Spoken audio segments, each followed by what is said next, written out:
At a family dinner, everyone kept dodging one question. Where was my wife?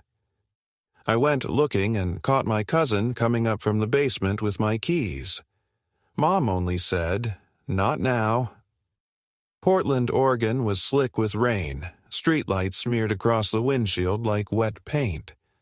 I drove to my mom's place with a grocery store pie sliding on the passenger seat and a knot in my stomach that didn't care how calm Lena looked. She stared out the window, hands folded, like she'd practiced being somewhere else. Lately, she lived next to me instead of with me. If I asked what was wrong, I got silence that felt like a locked door. "You okay?" I tried anyway. "I'm fine," she said, too fast. My phone lit up with a text from my mom. "Marilyn, everyone's here. Park behind Tanya if you can. Love you." Earlier that afternoon, I'd come home to Lena at the kitchen counter with the laptop open and the mail spread out like evidence. The landlord's email was on the screen, bolded lines about unit access and fee assessment that made my hands shake. I'd said we could fight it, call the tenant's line, find a cheaper place across the river. Lena didn't answer. She just folded a utility bill into thirds and slid it toward me like a verdict. Then Cole had texted her, "Cole, need a hand with anything before tonight?" I saw it flash on her phone while she was washing a bottle. She turned the screen away without thinking. When I asked why he was offering again, she said, "He's family," like that was the end of the conversation. The rest of the day she moved around me with careful quiet, and I caught myself checking the front window every time headlights swept the wet street. I squeezed into the driveway between my Aunt Tanya's SUV and my cousin Cole's pickup. Cole's truck was spotless, almost showy, and it bothered me for no reason I could explain. Inside, the house was warm and crowded, noise stacked on noise. Plates clinked, the TV murmured sports highlights, and Tanya moved around the kitchen with a spoon like she was directing traffic. "Look who made it," Mom said, hugging me hard. She smelled like onions and hand lotion. Her eyes flicked to Lena, then away too fast. "Hi, honey." Lena smiled, polite and thin. "Hi, Marilyn." Cole came out of the hallway grinning. "Man, you're late," he said and slapped my shoulder. The touch landed too familiar for a cousin I only saw on holidays. "We're not late," I said. He shrugged, then his eyes slid to Lena. His grin changed in a way that made my skin tighten.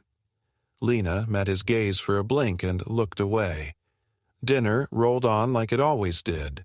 Too much food and too many opinions. Lena barely ate. She pushed chicken around her plate, nodded at jokes like she was signing forms.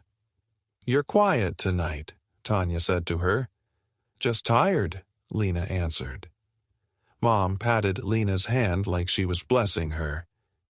"You two have had a lot going on." That was true. The landlord had taped a notice to our door last week.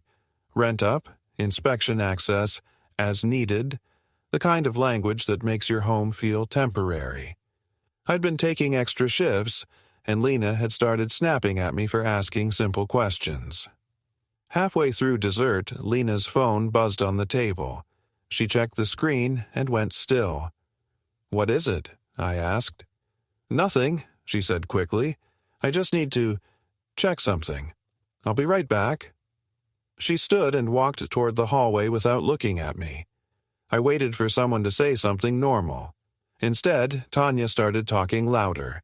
Mom asked me about work, and Cole got up too. Casual, like he was just stretching his legs. I tracked him without wanting to. "Where's Lena going?" I asked. Mom's fork paused in midair. "Probably the bathroom." "It's been a while," I said, keeping my voice light even as my chest tightened. Cole laughed. "Maybe she's taking a breather. Your family's a lot." Everyone chuckled, but it landed wrong, like a line they'd rehearsed. A quiet dread crawled up my spine, the feeling that I was the only one at the table who hadn't been handed the script. Under the table, I texted Lena. Me. You okay? Need me? 3 dots appeared, then nothing. I stood. I'm going to check on her. Mom's voice sharpened. Sit down. I froze. What? She softened instantly. I mean, let her have a second. Don't start anything. Start anything. Like looking for my wife was picking a fight. Cole was already drifting down the hall. I followed, my steps quiet on the old wood floor. The hallway smelled faintly floral, Lena's perfume mixing with laundry detergent. It felt wrong in my mom's house, like smoke clinging to fabric. At the end of the hall, the basement door sat closed. I hadn't even thought about the basement. Mom stored boxes down there, old photos, the treadmill nobody used. A soft clack came from behind the door like a latch. I reached for my keys out of reflex and felt air. My key ring was lighter. The small brass key, the one for our mailbox and the lockbox in our closet, was gone. The basement door opened. Cole stepped out blinking, and in his hand he held my missing key between 2 fingers like it belonged to him. Behind him, down the stairs, I heard a foot shift on concrete. Cole's grin slid into place. Hey, he said, too easy. What's up? I stared past him into the dark. Mom appeared behind me faster than she should have been. Tanya was there too, eyes wide. For one frozen second, it was all of us in a tight frame. Me with my empty key ring, Cole half-turned with my key, Mom's hand gripping my shoulder, Tanya stepping back, and the basement stairs yawning black behind him. Mom leaned close and whispered, so only I could hear it. Don't. Not now. Then a woman's voice came from the basement, soft and urgent. And it wasn't Mom's. Cole, close the door. My heart kicked hard. The voice sounded like Lena, but I couldn't swear to it. Cole's fingers tightened around my key, and he smiled like he was daring me to say her name out loud. My mouth opened, and nothing came out at first. The hallway felt too narrow for air. Why do you have my key? I asked Cole, keeping my voice low because the walls were thin and the house was full of people pretending not to listen. Cole lifted the key like it was a joke. Relax. Marilyn asked me to grab something downstairs. My mom's hand tightened on my shoulder, nails pressing through my shirt. Go back to the table, she said, smiling too hard for anyone watching from the kitchen doorway. You're making it weird. Making it weird? I echoed. I looked at her, then at Tanya. Tanya wouldn't meet my eyes. Her fingers were clenched around a dish towel like she needed something to hold on to. From the basement, that same soft voice again. Cole, please. It could have been Lena. It could have been my aunt's friend. It could have been my brain trying to give the sound a shape it could understand. But my body didn't care about logic. My pulse was already sprinting. I stepped toward the door. Mom slid in front of me, still gripping my shoulder. Not now, she hissed, the words tight between her teeth. People are in the other room. Exactly, I said. People. So why is there a secret in your basement? Cole's grin faltered for a second, then returned, brighter. Dude, you're spiraling. There it was, a label, a button they could push to make me look like the problem. I felt my cheeks go hot, then cold. I'm not spiraling, I said. I'm standing in my mom's hallway while my cousin holds my keys. Tanya finally spoke, too fast. It's a misunderstanding. What is? I asked, and my voice rose a notch before I forced it back down. What's down there? Cole moved like he was going to close the basement door behind him. Casual, blocking the view with his body. The stairwell behind him stayed dark, No light switched on, like they wanted that darkness to keep doing its job. Lena's phone buzzed somewhere upstairs or in a pocket or in the basement. I couldn't tell which, but the sound made Mom flinch. I looked at Cole's hand. The key was still mine, still hanging between his fingers, and he was toying with it, spinning it like a coin. "Give it back," I said. Mom's smile snapped back into place as she turned her head toward the living room. "Dessert, anyone?" she called out, loud and bright, like she could drown my question in sugar. In the kitchen doorway, my Uncle Mark paused with a plate in his hands. He looked at me, then at Mom, then at Cole. His eyes said he understood more than he wanted to. "Cole," Mark said, careful, "what's going on?" Cole's grin didn't reach his eyes now. "Nothing. He's just stressed about their housing stuff. Right?" The way he said housing stuff made my stomach twist, like he'd been part of that conversation, too, like he'd heard about our landlord notice from someone other than me. I turned to my mom. "Did you tell him?" Mom's eyes narrowed for half a second, then softened again. "Of course I did. We're family. We help." Help. That word again. The kind of help that arrives without permission and leaves fingerprints everywhere. I pulled my phone out, not to threaten, but to ground myself. The screen was slick under my thumb. I opened my messages with Lena, the last text I'd sent still sitting there unanswered. Me. "You okay? Need me?" No reply. Just silence on a screen. Then I did something I didn't want to do. I searched her name in my mom's group chat. My mom had added Lena months ago, like it was a warm gesture, like it wasn't also a way to loop her in. A thread popped up from earlier today. "Marilyn. He's been on edge. Don't push him tonight. Tanya. Is she coming alone or with him? Cole. I'll handle it if he asks questions. Marilyn. Not now. Dinner first." My vision narrowed until it felt like I was looking through a straw. I didn't read it out loud. I didn't give them the satisfaction of watching me explode. I just held the phone down by my side, gripping it so hard my knuckles hurt. Mom saw my face change anyway. She knew. "Put that away," she whispered, stepping closer. "You're embarrassing yourself." "Embarrassing," I said, and my voice came out shaky even though I hated it. "You made a plan. About me. In a group chat." Tanya dropped the dish towel. It hit the floor like a small surrender. Mark set his plate down slowly, eyes scanning faces like he was counting exits. Cole's smile turned sharp. "Man, you're reading too much into it." "Give me my key," I said again, louder this time. Cole held it up, then flicked it toward my palm like he was tossing a treat to a dog. I caught it, and the metal bit into my skin. The relief was immediate and pointless at the same time, because the real thing I wanted wasn't the key. It was the truth. From the other room, laughter rose. Someone telling a story over dessert like nothing in this house was wrong. Lena appeared at the end of the hallway. She looked composed. Too composed. Her hair was smoothed like she'd run fingers through it 100 times. Her eyes were a little red, but she kept her chin steady. "There you are," Mom said instantly, voice syrupy. "We were just saying you must be exhausted."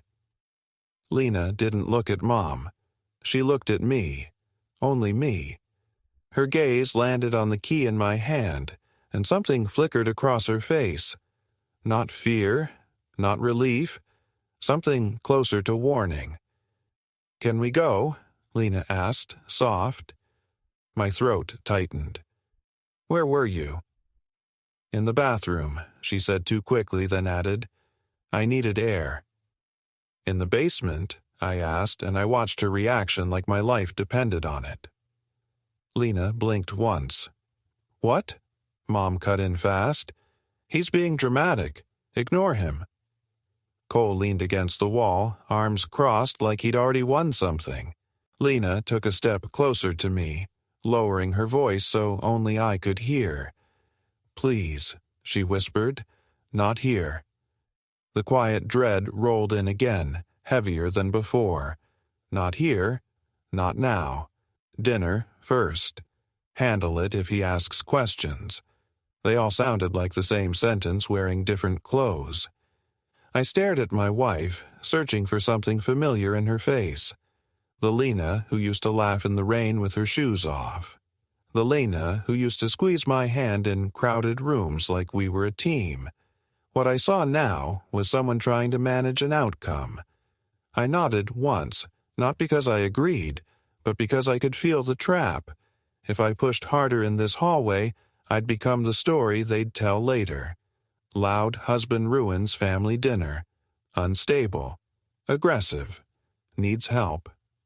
So I swallowed it. I hated myself for swallowing it. We walked back into the dining room side by side, and every conversation softened as we passed, like a radio turning down when a cop drives by. People smiled too much. Forks paused. Tanya avoided my eyes. Mom kept a hand on Lena's back, guiding her like she owned her. A perfect frozen frame. My mom steering my wife toward her seat, my aunt watching with a tight face, my cousin leaning against the hallway wall with a satisfied smirk, and me standing there with my keys and my phone and a pie I suddenly wanted to throw at the wall. The drive home was silent, except for the wipers. Lena stared out at the wet streets, the MAX train lights sliding past, the city looking indifferent. My hands stayed at 10 and 2 like I was taking a driving test. I didn't trust myself to do anything else. Halfway across the bridge, her phone lit up. She didn't answer it. She didn't decline it either. She just watched it ring until it stopped. The name flashed on the screen long enough for me to read it. Cole. I kept my eyes on the road, but my stomach dropped like the bridge had disappeared under us. Lena tucked the phone face down in her lap and said, barely audible, "Don't." "Don't what?" I asked, voice calm like a lie. She didn't respond. When we pulled into our driveway, the porch light was on even though we'd left it off. The front door looked slightly off-center, like it hadn't latched cleanly. I killed the engine and listened. Inside the house, somewhere in the quiet, something metallic clicked. Once, like a lock being tested. And then, from my pocket, my phone buzzed with a new email from our landlord. Subject line: Notice of unit access today. My thumb hovered over it, heart hammering, because we hadn't given anyone permission to enter. And my keyring suddenly felt heavier in my hand, like it already knew what the email was going to say. The subject line sat on my screen like a dare. Notice of unit access today. I opened it with my thumb hovering, already braced for the kind of corporate politeness that hides a punch. Property management. Maintenance accessed your unit today at 3:12 p.m. due to an urgent report. A recce has been completed per resident request. A fee will be applied. Please contact the office with questions. Asterisk recce. My stomach tightened so hard it felt like I'd swallowed a fist. I hadn't requested anything. I hadn't even been home. I glanced at Lena in the passenger seat. She was staring at the wipers, watching them erase the rain over and over like she was hypnotized by it. She didn't ask what the email said. She didn't look surprised. She just sat there with her hands in her lap and her phone face down, like the screen was something that could burn us if it turned over. "You asked them to rekey," I said. Lena's jaw moved like she was chewing a thought she didn't want to swallow. "It's probably automatic," she said, and the words sounded borrowed. Automatic because of what? Silence. The kind she'd perfected lately. Not angry silence, controlled silence. It made me feel like I was talking to a locked door. I killed the engine, and for a second we just sat there in the dark car, rain ticking on the roof. Our building looked normal from the outside. 2 stories, dim hallway lights, someone's wind chimes twitching on a balcony. The normality made it worse, like the world was insisting nothing could be wrong. The porch light was on. I knew we'd left it off. I got out and walked fast to the door, keys already in my fist. Lena followed slower, like she was giving the moment space to happen without her. My key slid into the deadbolt and stopped. Not the usual resistance, a hard stop, like the lock didn't recognize me. I tried again, angling it, pushing, listening for that familiar click. Nothing. A quiet dread spread through my chest, slow and cold, as if my body understood the truth before my brain could say it out loud. Lena's breath hitched behind me. Just try the other one. I turned the key in the knob lock instead. Same hard stop. This isn't our lock anymore, I said, and the sentence sounded insane even as it made perfect sense. Down the hall, a neighbor's door cracked open. Mrs. Gallagher, the woman who always wore slippers with socks and smelled like laundry detergent, peeked out. Her eyes flicked to my hands, to Lena's face, to the key that wouldn't turn. "You guys okay?" she asked, voice cautious, already ready to call someone if she didn't like my answer. Before I could respond, footsteps echoed from the stairwell. A maintenance guy appeared, carrying a metal toolbox that clanked with every step. He was followed by a younger guy holding a clipboard. Both stopped when they saw us like they'd just walked into the wrong scene. The maintenance guy lifted a hand. "You the residents in 2B?" "Yes," I said. My voice came out too sharp, and I hated that I could hear it. "Why can't I get in my own home?" Clipboard guy glanced at his paper. "We got an urgent report, water leak, then a request for rekey. Work order says resident approved." "Approved by who?" I asked. His eyes flicked to Lena, then away, like he didn't want to be the one to say it. The scene locked into my mind as a frozen frame. Me standing in the rain with my useless keys, Lena on my right with her arms wrapped around herself, the maintenance guy holding the new keyring up between us, Mrs. Gallagher watching from her doorway with a hand over her mouth, and the clipboard guy poised like he was about to write down whatever version of me he needed. Objects everywhere, like clues in a cheap mystery. My keyring, the new shiny key in the maintenance guy's hand, the clipboard, and Lena's phone glowing faintly in her palm even though she wasn't looking at it. "I didn't request anything," I said. "No leak, no rekey, nothing." The maintenance guy exhaled. "Look, man, I'm just doing my job. Office called it in. Here." He held out a new key. "This is the new cut." I took it, metal cold against my wet fingers. Lena didn't look at me. She stared at the key like it was a verdict. Mrs. Gallagher whispered, not to me, but to the air, "That's not normal." I slid the new key into the lock. It turned smoothly, like the door had been waiting for it. The deadbolt clicked open. That sound did something ugly to me. It wasn't relief. It was humiliation. Like my own home had been taught a new name and didn't answer to mine anymore. Inside, the apartment smelled faintly like someone else's cologne and lemon cleaner. The air felt rearranged, not ransacked, not obviously broken into, just touched. The maintenance guy followed us in 2 steps, pointing down the hallway.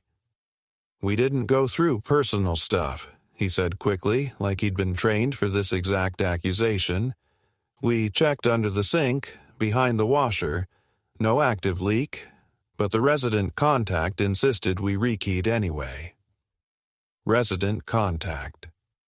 I hung my jacket on the hook by the door and realized the hook was crooked, like someone's shoulder had bumped it. On the counter, our mail stack had been moved. The top envelope, the one with the HOA logo, was flipped face up like someone had wanted it visible. My eyes went straight to our closet. The door was slightly ajar. I walked to it without thinking. The little lockbox we kept on the top shelf wasn't where it should be. I stood there with my hands empty, staring up at the bare space, feeling that quiet dread deepen into something worse, the feeling of being studied. "Where's the lockbox?" I asked, not even aiming the question at Lena anymore. It was like I was asking the room. Lena finally spoke, voice small. "I moved it." "To where?" She looked at the hallway. "Mom has it." The sentence landed like a slap. I turned so fast my vision blurred. "Your mom has our lockbox," I said. "The one with our documents." "It's safer," Lena said, and she said it like she'd been told to say it, like she'd repeated it in her head until it sounded true. "Safer from who?" I asked. "From me?" Clipboard guy cleared his throat from the doorway. "I need a signature for the work completed." I stared at him, then at Lena, then at the paper, like my life had been reduced to a form with a line on it. "Give it to me," I said. He hesitated. "Work order says the request came from Lena Brooks." My chest tightened. Lena didn't correct him. She didn't even flinch. I signed anyway because arguing with the clipboard guy wasn't going to change the locks back. The second they left, the apartment felt quieter in a way that made my ears ring. Lena stood by the kitchen sink like she was waiting for someone to tell her what to do next. I watched her hands. They were shaking, but her face stayed steady. "Why?" I asked, and the word came out raw. "Just tell me why you did this." She stared at the counter. "I didn't want a scene," she said. "A scene like your mom's dinner?" I asked. "A scene like me asking why Cole had my keys?" At the mention of his name, Lena's eyes flicked up, and for a split second I saw something real there. Fear, yes, but also guilt. Not the guilty look of someone caught in a lie. The guilty look of someone who thinks the lie is necessary. "I'm trying to keep things calm," she whispered. "Calm?" I laughed once, sharp and humorless. "You changed the locks on me." Lena's phone buzzed. She looked at it, and her thumb hovered like she was afraid to touch it. "Who is it?" I asked. She pressed the screen off without answering. I walked to the kitchen table and opened my laptop, pulling up our tenant portal. A new PDF sat there under Work Orders. I clicked. The page loaded with neat black text, and my eyes jumped straight to the section labeled Authorized Contact. It wasn't me. It was Cole Harmon. Under Reason for Visit, someone had typed, "Safety Concern. Resident requested. Riki. Family member to be present." My mouth went dry. I turned the laptop toward Lena. "You put Cole as an authorized contact," I said, "for our home." Lena's face went pale, and she whispered almost to herself, I didn't mean for it to say that." "That's not an accident," I said. "That's a decision." She swallowed hard. "Mom said—" "Stop," I said, and my voice cracked. I hated the crack. "Stop handing me your mom's words like they're yours." Lena's eyes filled, but the tears didn't fall. She looked at me like I was something she couldn't carry anymore. "I can't do this tonight," she whispered, and she walked to the bedroom, closing the door softly behind her. No slam. No fight.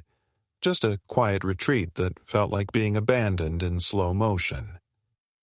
I sat alone at the kitchen table, staring at the work order until the letters blurred. Safety concern. Family member to be present. My cousin's name printed on my home like he belonged here more than I did. My phone buzzed with a text from Mom. Marilyn, I heard you're upset. Don't scare Lena. We're trying to keep everyone safe. Safe. The word again. The weapon word. I didn't reply. I opened my doorbell camera app instead, fingers shaking as I scrolled back to 3:12 p.m. The video loaded. There was our front door in daylight, our doormat, the rain thinning. Then the frame shifted as motion triggered. Cole stepped into view first, wearing his clean jacket, moving like he had a right to be there. He glanced at the camera and didn't look away. Behind him came the maintenance guy with the toolbox. And then Lena appeared in the doorway, not surprised, not confused. She handed Cole something small and metallic. A key. My key. Cole pocketed it without looking, then leaned in close to Lena, saying something the camera couldn't pick up. Lena nodded once. The clip ended. I sat there in the dim kitchen with the laptop open, the new key on the table, and that image burned into my eyes. My wife giving my cousin access to my home while the system labeled me a safety concern. From the bedroom, I heard Lena's soft voice through the door, barely audible. Cole, it's done. He's inside. I didn't know who she was talking to because she wasn't on speaker, but I knew my name wasn't on the list anymore. I didn't knock. I didn't announce myself. I just walked to the bedroom door and pressed my palm against it like I could feel the truth through the wood. Inside, Lena went silent. Open the door, I said. A beat. Then the latch clicked. The door opened a few inches, just enough for her face to appear in the gap. Her eyes were red now, not the messy crying of someone caught, the careful crying of someone who wants to look like the victim before the story gets told. I didn't say that, she whispered.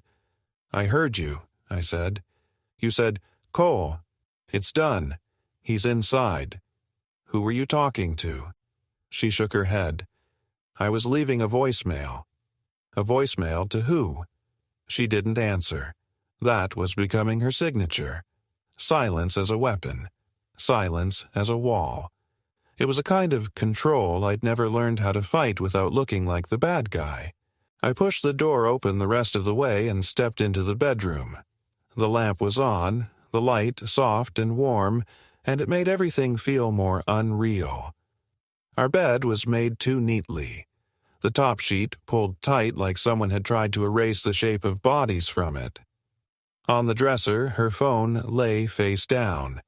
It vibrated again, buzzing across the wood like a trapped insect. I reached for it. Lena grabbed my wrist. Don't. The grip was firmer than I expected. Her nails bit slightly. Her face was tight, not pleading now. Commanding. I stared at her hand on my wrist. You changed the locks on me, I said. You put my cousin on the least contact, and now you're telling me what I can touch in my own bedroom.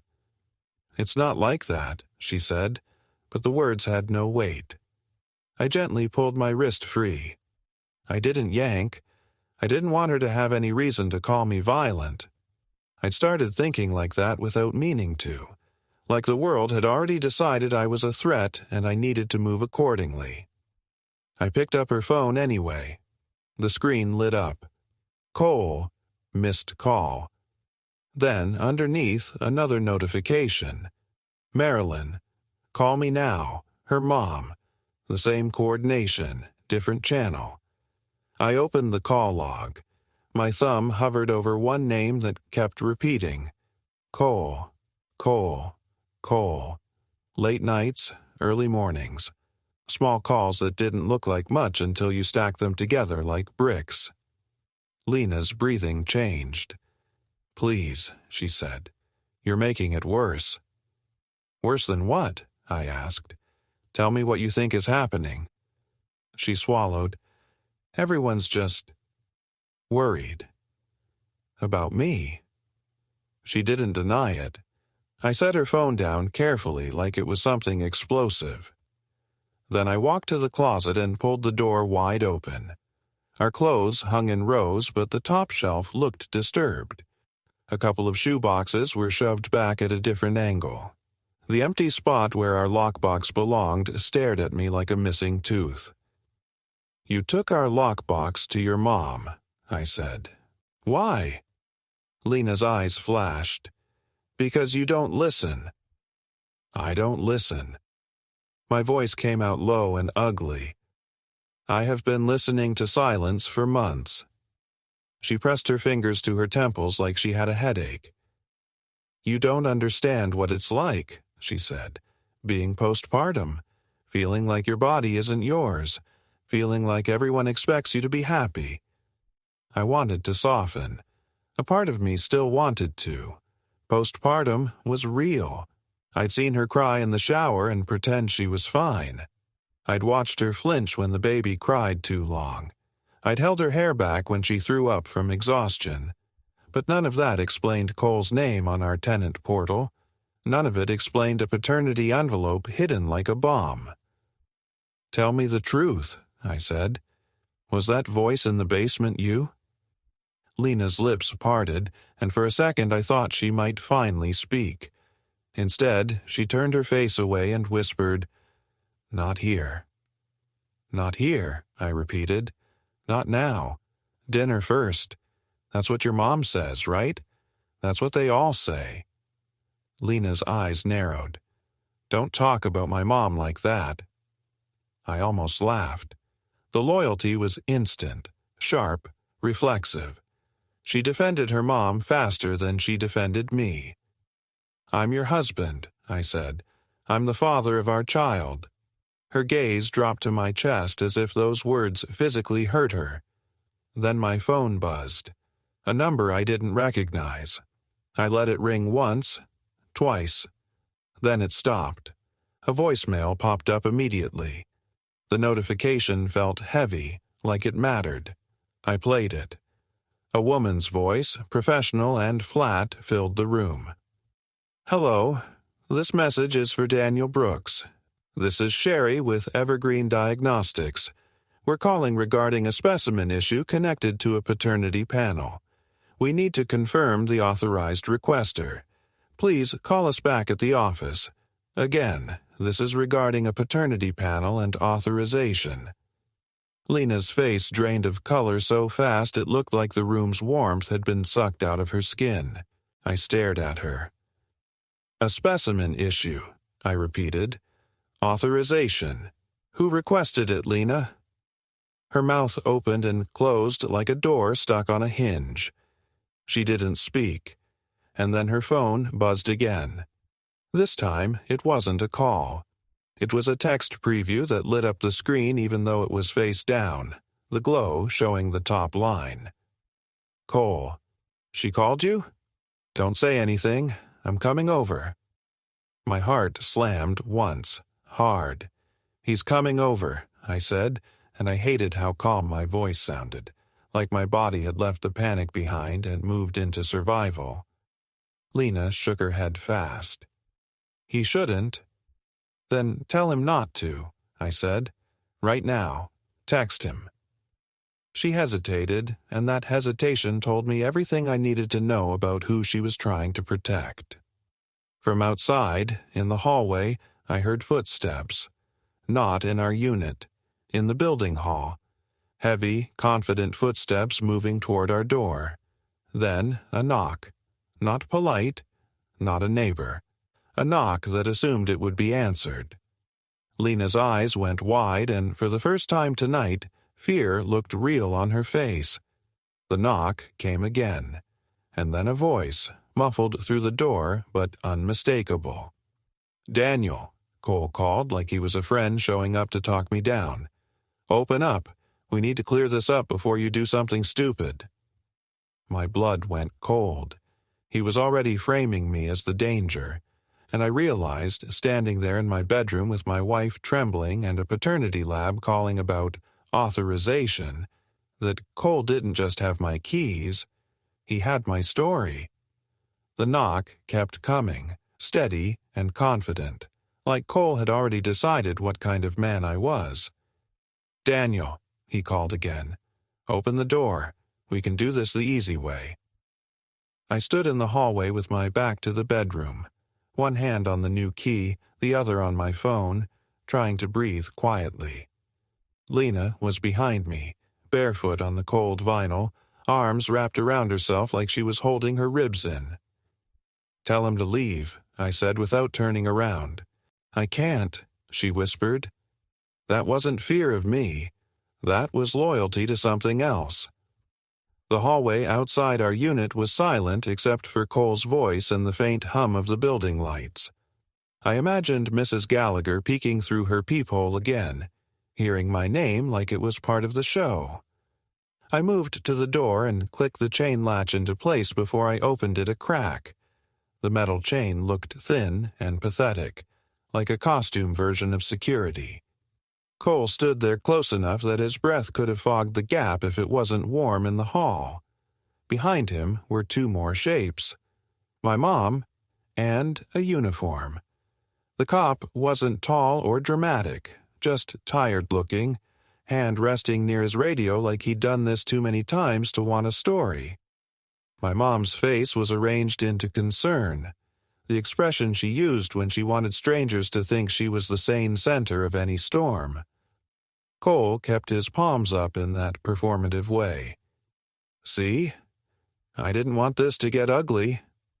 My heart thudded once, hard. "You called the police." Cole tilted his head like I was slow. "You're not answering the door. You've been unpredictable tonight." My mom leaned toward the crack, voice soft. "Honey, just come outside. Let's talk." The cop looked at me through the gap. "Sir, we got a call about a possible domestic situation. Everybody okay in there?" Lena's shadow shifted behind me. I didn't move aside. I didn't want the first image the cop saw to be her hiding behind me like I was a threat. "We're fine," I said. "This is a family issue." Cole's smile flashed. "He's been yelling. He locked her in." My jaw tightened so hard my teeth ached. "That's a lie." The cop's eyes flicked toward Lena's silhouette. "Ma'am, are you okay?" Lena stepped into the edge of the doorway, visible now, face pale, hair pulled back like she'd done it in a hurry. She didn't look at the cop. She looked at my mom first, and the smallest nod passed between them like a signal. "I'm okay," Lena said. I need space." Space. The word sounded harmless. It landed like a trap door. My mom's hand lifted, trembling just enough to sell it. "We're worried about you, Daniel. We're worried you'll do something you regret." Cole added, "Nobody's accusing you, man. We just want Lena safe." I stared at them. The way they stood, arranged, Cole closest, my mom just behind his shoulder like a witness, the cop slightly to the side, neutral but present. 3 people in one narrow doorway, and suddenly I understood why the hallway at dinner had felt rehearsed. This wasn't about the truth. It was about the optics. I kept my voice calm on purpose. "Officer, my wife changed the locks on our unit today and added my cousin as an authorized contact with the landlord. He's been showing up uninvited. I want him off our lease contact and away from our door." Cole laughed softly like I'd made a cute accusation. "He's paranoid." The cop's expression didn't change much, but his eyes did a small calculation. "Do you have anything that shows that?" "I can show you the tenant portal," I said, "inside, on my laptop." My mom stepped closer, her face tightening. "Don't involve strangers in private family matters." "You brought a stranger to my door," I snapped, then forced my tone back down before it climbed. "I'm trying to handle this like an adult." The cop held up a hand, still calm. "Okay. Everybody take a breath. Sir, can you step out here and talk with me for a minute?" Just you." Cole's eyes flicked to my mom, quick. My mom's lips pressed together in a tiny line that said, "Yes, get him in the hall." I didn't step out. Not yet. Something in my body refused. Because the second I stepped into that hallway, I wasn't the man in his own home anymore. I was the man being managed. "I'm not leaving my unit," I said. "If you need to talk, you can talk here." The cop's gaze moved to the chain latch, then back to my face. "Sir, I'm not here to take sides. I'm here to make sure nobody gets hurt." "Nobody's getting hurt," I said, "except whatever you call this." Lena spoke, quiet but firm. "Daniel, please." I turned my head slightly, just enough to see her. Her eyes were wet. Her mouth trembled. And still, she wouldn't say the one sentence that could end this. "Tell him to leave." My mom's voice softened again, syrup with a blade under it. "You're scaring her. Can't you see that?" Cole took one step closer and the chain tightened, pulling the door inward. He didn't touch the door. He didn't have to.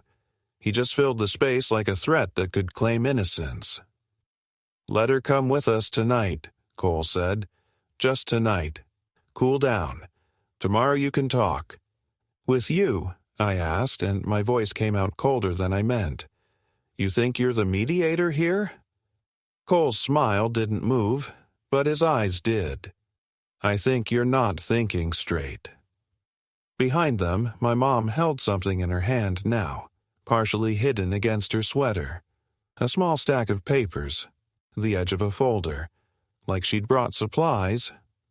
"What's that?" I asked. My mom didn't answer. She just lifted the folder slightly, and I saw the corner of a printed form and a set of house keys clipped to it with a cheap carabiner. Not my keys. Another set. A set meant for someone else. My throat tightened. "You already packed for her." Lena flinched like I'd said something obscene. My mom's voice hardened, just for a flash. "Don't make this harder than it has to be." The cop looked from me to the folder, then back again, and his tired face shifted into something more alert. "Ma'am, what are those?" "Just her things," my mom said quickly, "in case she wants to leave." Cole leaned in, voice lowered like a friend. "Daniel, don't force her to choose in front of a cop." I stared at Lena. Rainwater slid down the window in the hall behind them, blurring the shapes like a bad dream. Lena's hands were clenched at her sides. Her eyes darted once to Cole, then to my mom, then back to me. And the worst part was, in that split second, I saw it. She wasn't deciding whether to leave. She was deciding whether to admit why. The chain rattled as Cole shifted again, and the tiny sound snapped my attention back to the doorway. The cop's posture tightened slightly, like he was ready for a sudden move. My mom lifted the folder higher, and this time I saw the top page clearly enough to catch a bolded line near the top. It had our address on it, and beneath it, a phrase that made my blood go cold. "Emergency contact. Cole Harmon." I didn't know how many places they'd put his name. I didn't know how long it had been there. I just knew that whatever was happening wasn't starting tonight. Tonight was just the first time they'd brought the audience. My phone buzzed in my palm, vibrating like a warning. I glanced down without thinking. A new notification from the tenant portal. New document uploaded. I looked up at Lena, and she was staring at my phone like she already knew what the document was. The cop's voice cut through, sharper now. "Sir, I need you to either step out or close the door. This is escalating." I took a breath that tasted like metal. The chain held, the door gap narrow, the hallway crowded with people who'd come to rename me in my own life. And then I heard it. Faint, but unmistakable. From behind Lena in our apartment. A small voice from the bedroom, sleepy and confused. "Daddy?" The word hit me like a fist to the chest. Lena's face crumpled for a second, then snapped back into control as if she couldn't afford softness. My mom's eyes flicked past me, toward the sound, and something satisfied crossed her expression, like this was the lever she'd been waiting to pull. "Daddy?" came again, small and sleepy from the bedroom, and it sliced straight through the hallway tension like a siren only I could hear. I shut the door in Cole's face without slamming it, clicked the chain off, and walked back to the bedroom on legs that didn't feel like mine. Our daughter was sitting up in her crib, hair stuck to her forehead, one sock missing. She held out her arms. I scooped her up and pressed my cheek to hers, breathing in that warm baby smell that used to reset my whole nervous system. Tonight, it didn't reset anything. It just made the stakes unbearable. I carried her to the front door, opened it fully this time, and stepped into the frame so the officer could see exactly what was happening. A tired dad holding his kid, not some monster in a locked room. It made a perfect frozen picture that I'll never forget. I was standing barefoot on the threshold with my daughter on my left hip, my phone glowing in my right hand. Lena was behind me, pale, eyes wet but rigid. On the right side of the hallway, Cole stood with that calm, practiced face. My mother-in-law clutched a folder and a tote bag, keys clipped to it on a cheap carabiner. The officer stood between us like a tired referee. You could have circled the clues with a marker. The new key in my fist, the folder, the phone, glow, and that tote bag hanging heavy at Marilyn's side. The cop's voice softened a little when he saw my daughter. "Okay, good. Everybody just lower the temperature." Cole tried to lean in, still performing. "See? We're just trying to keep the baby safe." "She's safe," I said, calm on purpose. "She's with me." My mother-in-law's eyes went straight to my daughter like she was a prize that needed to be moved. "Sweetie," she cooed, reaching her arms out, "come to Grandma." My daughter tucked her face into my neck and made a small, unhappy sound. Marilyn's mouth tightened, then she looked at the officer. "He's refusing to let her go. That's what I meant. He's not being rational." I felt something ugly in my throat. "I'm not handing my kid to anyone in a hallway," I said. "Not while my home's been rekeyed and my cousin's name is on my lease contact." The officer's gaze flicked to Marilyn. "Ma'am, you said this was about immediate safety." "It is," Marilyn said, and her voice had that polished tremble again. "He's under stress, the rent, the notices. He's unpredictable." Cole nodded, like they'd practiced the rhythm of the sentence together. Lena finally spoke, and her voice was small enough to make me furious. "Daniel, please, just let my mom take her tonight. We all need sleep." There it was, the moment they wanted, the clean little compromise that would become the story later. If I said no, I was controlling. If I said yes, my daughter left with the people who'd changed my locks. I looked at Lena's face, searching for my wife in it. "Why is Cole here?" I asked. "Why is he calling the landlord? Why is he on the portal? Why is the lab calling about a paternity panel?" The word paternity hit the hallway like glass breaking. Marilyn's eyes flashed. Cole's jaw tightened. Lena went so still she looked carved. The cop's eyebrows lifted. "Paternity panel." Cole recovered first, voice smooth. "He's spiraling again, officer. He saw some spam call. He's connecting dots that aren't real." I raised my phone and turned it so the officer could see the voicemail transcription. "Evergreen Diagnostics," I said. "Not spam. They asked to confirm the authorized requester." The officer took a small step closer, reading without touching my phone. His posture shifted from peacekeeper to, I'm going to need the truth. Marilyn's tote bag bumped her leg as she adjusted her grip, and something inside it clunked, a hard plastic sound that didn't match paperwork. My eyes snapped to the bag. I knew that sound. Lockbox plastic.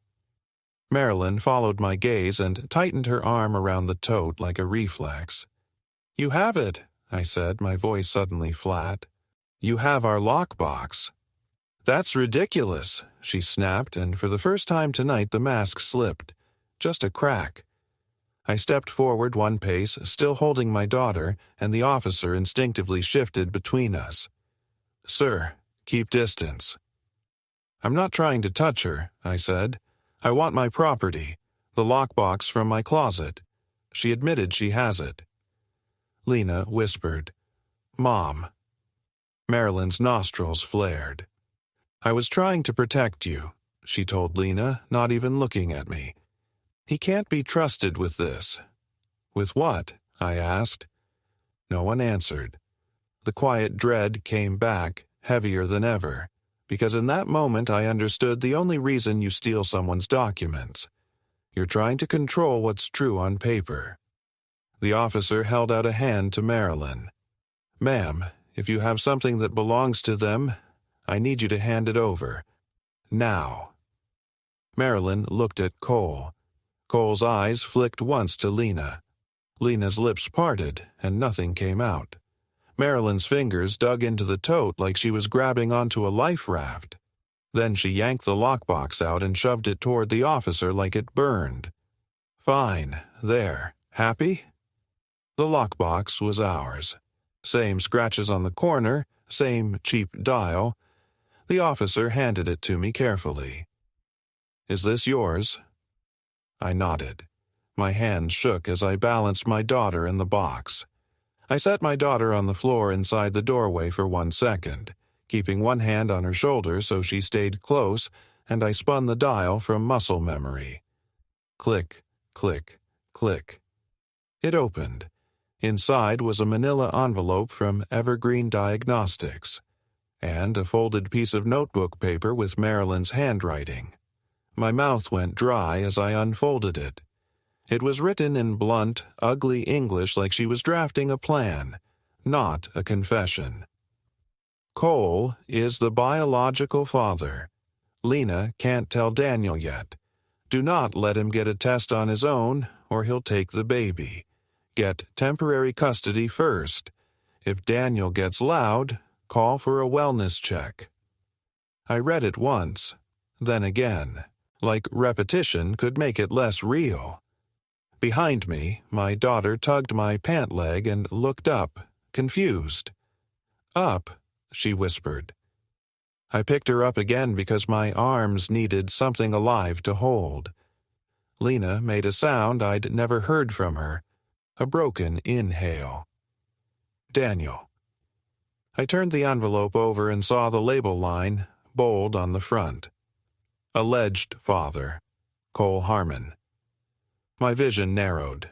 My ears rang. Cole stepped forward, palms up again, voice low and urgent. Listen, man, it's complicated. I stared at him. You've been sleeping with my wife, I said, and the words tasted like blood. And everyone knew. Marilyn snapped, sharp now, no tremble. Don't you dare act like you're the victim. You were never stable. You were never gentle. Lena needed help. Lena flinched like she'd been struck, and that flinch told me Marilyn had been saying that kind of thing to her for a long time. The officer lifted his voice, firm. Ma'am, stop. Sir, do you want to step inside? I can clear the hallway. I nodded once, mechanical, and backed into my apartment with my daughter held tight. Lena followed, crying quietly now. Cole started to push forward like he owned the space, and the officer held a hand out, stopping him. Not you, the officer said. Cole's face flashed with anger for half a second before he swallowed it. Inside, I sat on the couch with my daughter on my lap. She patted my face, trying to fix it the way kids do. Lena stood across from me like she was afraid of the furniture, afraid of the air, afraid of me seeing her too clearly. "I didn't know at first," she whispered. "It happened after she was born. I was a mess. He was around, and my mom kept saying you were gone all the time, that you didn't see me." "I was working," I said, and my voice didn't rise. "I was trying to keep us housed." Lena's tears fell harder. "I tried to stop it," she said. "Then the test." My mom pushed it. "She said it would settle things. She said you'd hurt us if you found out." I looked down at my daughter's tiny hand wrapped around my thumb, and I felt something rip in me and then harden into a new shape. I didn't scream. I didn't throw anything. I didn't touch anyone. I just said, very quietly, "You changed the locks because you were preparing to erase me." Lena covered her mouth. Marilyn's plan was right there on paper. Cole's name was right there on the envelope. The safety concern was right there on the work order. It wasn't one mistake. It was a campaign. That night, after the officer left, Lena went with her mom. Not because I told her to, but because the space between us had turned into something with teeth. She tried to take my daughter. I didn't let her, and I didn't have to raise my voice to do it. My daughter clung to my shirt and refused to go, crying until Lena stepped back, shaking. The next morning, I called a lawyer, then a counselor, then the leasing office. I said the same sentence over and over until it stopped sounding like a hallucination. "I'm on the lease. I'm on the birth certificate. My locks were changed without my consent." The world didn't fix itself, but it started to acknowledge what was real.